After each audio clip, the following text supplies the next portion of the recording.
What is up, my people? Welcome to my video. My name is Sachin and I graduated from Imperial back in 2022. I then went on to do my foundation training in Shrewsbury and Telford, which is an hour away from Birmingham. But if I was to go back to final year, I can definitely say that it was quite an overwhelming experience. It wasn't actually the content itself, it's more the fact that university's got to that stage with you where they're a lot more hands-off. You're just expected to have to get on with it. You have to go through 3 years worth of lecture slides. There's so much information, so much jargon. You don't know what's essential information that you need to know to pass the exams and what's just noise.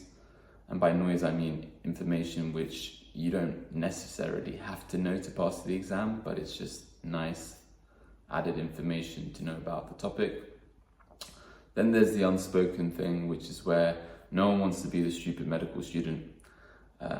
So if you're in teaching or you're in placement and there's something that you don't understand, rather than putting your hand up and asking for clarification, you sit there, you nod along and act like you know what's going on, because you don't want the people around you, and by that I mean the other medical students, to think that they don't know what they're talking about. And for all these reasons, final year can definitely be quite a fearful experience. You've got to that stage where, for me, at Imperial, it was 6 years.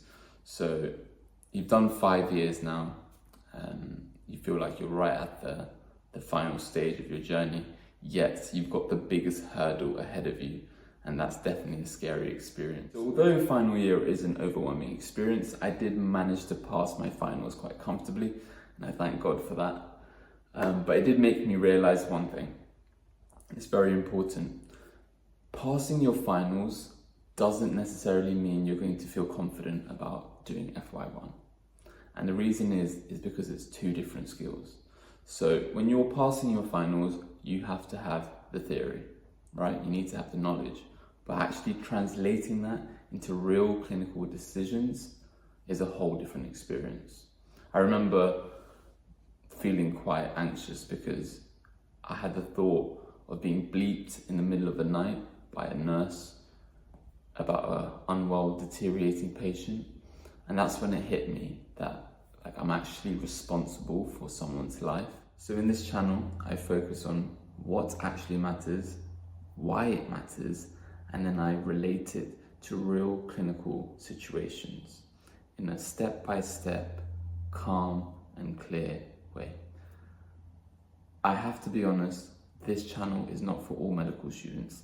If you're looking for fast-paced, high energy, lots of animations, really colorful videos, this is not the channel for you.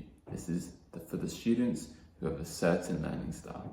So my goal is simple. I want to help you feel calm and confident when you're going into your finals and then also stepping into FY1.